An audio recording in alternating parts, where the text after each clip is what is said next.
रीना, हमेशा खुश रहना बेटी, और अपने घर परिवार को भी हमेशा खुश रखना। हाँ माँ, पर आप और पापा भी अपना ख्याल रखना। अब मैं नहीं रहूंगी यहाँ आप दोनों का ध्यान रखने के लिए। इतना कहकर रीना अपनी माँ के गले लगी और फिर अपने पति राजेश के साथ अपने ससुराल जाने के लिए मुड़ गई। वैसे तो रीना अपने माता पिता की इकलौती संतान थी, मगर परिवार की माली हालत कमजोर होने की वजह से रीना ने बड़ी मुश्किलें देखी थी। लेकिन ससुराल जाकर अब सब कुछ बदलने वाला था। अब माँ जी, इतनी सारी साड़ियाँ और ये सारा मेकअप का सामान, ये सब बहुत ज्यादा नहीं है क्या? अरे तुम हमारे परिवार की इकलौती बहू हो, तुम्हारे लिए नहीं करेंगे तो और किसके लिए करेंगे? सब तुम्हारे लिए ही है। जी भर के पहनो और खूब सज सवर कर रहो। बाकी कुछ और भी चाहिए हो तो बेझिझक मुझसे कहना, ठीक है? कमाल है, ये लोग कितना फिजूल खर्च करते हैं। मेरा काम तो इससे आधे सामान में भी चल जाता। चलो कोई बात नहीं, अब ले आए हैं तो रख लेती हूँ, लेकिन इस्तेमाल जरूरत के हिसाब से ही करूंगी। ऐसा सोचकर रीना ने सारा सामान उठाकर अलमारियों में संभाल दिया। दिन बीतते गए और रीना ने बहुत कम समय में ही सबके दिलों में अपने लिए जगह बना ली। और फिर एक दिन, राजेश ले बेटा, मैंने सारे सामान की लिस्ट बना दी है, सारा सामान शाम से पहले ले आना। और हाँ, छज्जू हलवाई को भी बोल देना कल समय से आने को।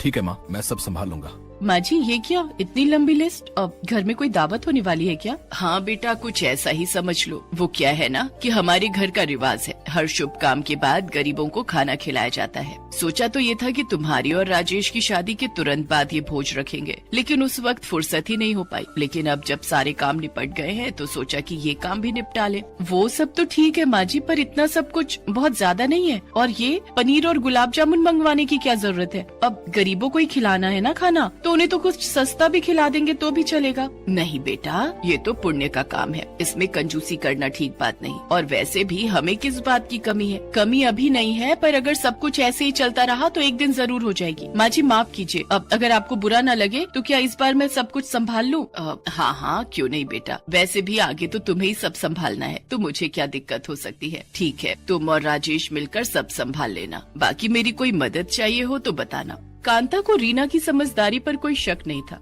वो यही समझती थी कि रीना को सोच समझकर खर्च करने की आदत है, जो कि उसके हिसाब से भी एक अच्छी आदत ही थी। लेकिन फिर भोज वाले दिन, रीना ये क्या है, बस इतने से लोग बुलाए तुमने? चलो कोई बात नहीं, अब अनाथाश्रम और वृद्धाश्रम के लिए कब चलना है, और वहाँ ले जाने के लिए खाना तो तैयार है ना? नहीं माँ जी, वहाँ जाने की कोई जरूरत नहीं है, जो होना था हो गया। पूरे 11 गरीब बुलाए थे मैंने और सबको भरपेट खिचड़ी खिलाकर भेजा है। हैं? पर बेटा हमारे यहाँ तो माँ जी, यहाँ जो होता आया है जरूरी नहीं कि आगे भी होता रहे। मैंने सब देख और समझ लिया है। आपने पापा जी की सारी कमाई हमेशा ऐसे ही बर्बाद की है, लेकिन मैं ऐसा नहीं करूँगी। मेरे पति कितनी मेहनत से पैसा कमाते हैं, इसलिए नहीं कि ऐसे ही ढेर सारे भिखमंगों को मेवा मिष्ठान खिलाते रहे। ये पहली बार था, तो आपका मन रखने के लिए मैंने ये सब कुछ कर भी दिया, पर आगे से फिर कभी ये ड्रामा नहीं होगा, साफ साफ बता रही हूँ आपको। अरे ये क्या बोल रही हो रीना, बहुत गलत सोच है तुम्हारी। मानती हूँ कि फिजूल खर्च ठीक बात नहीं है, लेकिन गरीबों को खाना खिलाना तो पुण्य का काम होता है बेटा। भूखे पेट से निकली दुआओं से घर में सुख समृद्धि आती है, आने वाली पीढ़ियों का भविष्य बनता है। आने वाली पीढ़ियों का भविष्य ना बिगड़े, इसीलिए तो मैं ये सब फालतू खर्च रोक रही हूँ माँ जी। आपको कोई अंदाजा नहीं है, जिस तरह चीजों के दाम बढ़ रहे हैं, कमाई नहीं बढ़ रही, तो आगे सब अच्छे से चलता रहे उसके लिए हमें अभी से सोच समझ कर चलना होगा। कांता को रीना का ये व्यवहार और उसकी सोच सही नहीं लगी, लेकिन फिर भी वो चुप ही रही। हालांकि रीना के पति राजेश ने उसे 1-2 बार समझाने की कोशिश की, लेकिन जब रीना नहीं मानी तो उसने भी हथियार डाल दिए और अब घर में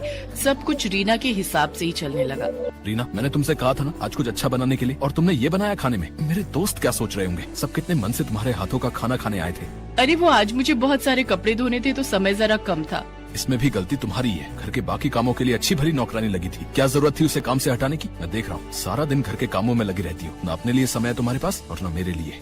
आप भी न कमाल हो, एक तो नौकरानी को हटाकर मैंने आपके पैसे बचाए हैं, ऊपर से आप मुझ पर ही गुस्सा कर रहे हो। और खाने का क्या है, रोज ही तो खाना है, फिर क्या अच्छा और क्या बुरा। रीना की कंजूसी वक्त के साथ बढ़ती जा रही थी और उसे रोक पाना किसी के बस में नहीं दिख रहा था। इस तरह पैसे बचाकर रीना बहुत खुश थी। हालांकि इस सब में एक खुशी थी जो चाहकर रीना हासिल नहीं कर पा रही थी। पर मैम ऐसा कैसे हो सकता है? आप बोल रही है कि हम दोनों में से किसी में प्रॉब्लम नहीं है, तो फिर प्रॉब्लम है कहाँ? देखिए मैं सारे जरूरी टेस्ट करवा चुकी हूँ, सब कुछ ठीक है, तो मैं फिलहाल यही कह सकती हूँ हूँ कि आप भगवान की मर्जी का इंतजार कीजिए। शादी को 5 साल बीतने के बाद भी रीना की गोद नहीं भर पाई थी और इस बात की तकलीफ अब रीना को अंदर ही अंदर खाए जा रही थी। न इलाज काम आ रहा था और न ही कोई ईश्वर से प्रार्थना का फल मिल रहा था। नतीजा ये कि अब रीना बहुत उदास रहने लगी थी और ये देखकर कांता को भी बहुत बुरा लग रहा था। रीना, तुम परेशान मत हो, भगवान चाहेंगे तो सब ठीक होगा। नहीं माँ जी, कुछ ठीक नहीं होगा।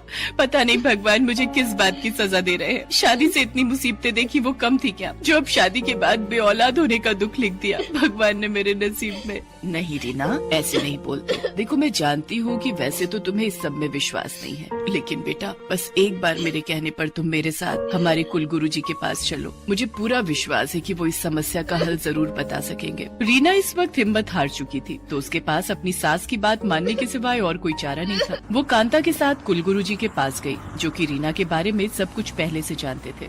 बेटी, ये सत्य है कि तुमने अपने जीवन में बहुत सी कठिनाइयों का सामना किया है, लेकिन इसका मतलब ये नहीं कि उन मुश्किल वक्त की तकलीफों का दर्द तुम जीवन भर अपने साथ लेकर चलो। जी भर के खुशियाँ बांटो और फिर देखना ईश्वर तुम्हें तुम्हारी खुशी अवश्य देंगे। जी मैं कुछ समझी नहीं, क्या करना होगा मुझे? कुछ खास नहीं, बस अब से लेकर पूरे 3 महीनों तक हर रोज 5 गरीबों को भोजन कराओ और ध्यान रहे भोजन ऐसे करवाना जैसे साक्षात ईश्वर तुम्हारे घर पधारे हो और तुम उन्हें भोज करा रही हो। क्या पूरे 3 महीनों तक? लेकिन इससे क्या होगा? ये तो बस रीना आगे कुछ कह पाती उससे पहले ही कांता ने उसका हाथ पकड़कर उसे चुप रहने का इशारा किया। सच यही था कि रीना को ये सब फालतू खर्च लग रहा था, लेकिन फिर भी उसे कुलगुरुजी की बात माननी ही पड़ी। शुरू में रीना को ये गरीबों को खाना खिलाने में बड़ी तकलीफ हुई, लेकिन फिर धीरे धीरे उसे ये सब करके अच्छा महसूस होने लगा और वो बड़ी श्रद्धा और खुशी से अपने हाथों से गरीबों को खिलाने के लिए बढ़िया खाना बनाने लगी। और फिर एक दिन, मुबारक हो रीना जी, आप माँ बनने वाली हैं। डॉक्टर के ये शब्द मानो रीना के लिए किसी अमृत से कम नहीं थे। उसकी आंखों से फौरन आंसू बहने लगे और रोते हुए उसने राजेश से कहा, सुनिए मुझे जल्दी घर ले चलिए। आराम से रीना, तुम परेशान मत हो, मैंने माँ को फोन पर यह खुशखबरी पहले ही दे दी है। जी अच्छा किया, पर मुझे घर जाने की जल्दी किसी और वजह से है। मुझे घर जाकर तैयारियाँ करनी है। कैसी तैयारी? दावत की। इतनी बड़ी खुशखबरी मिली है तो दावत तो बनती है ना।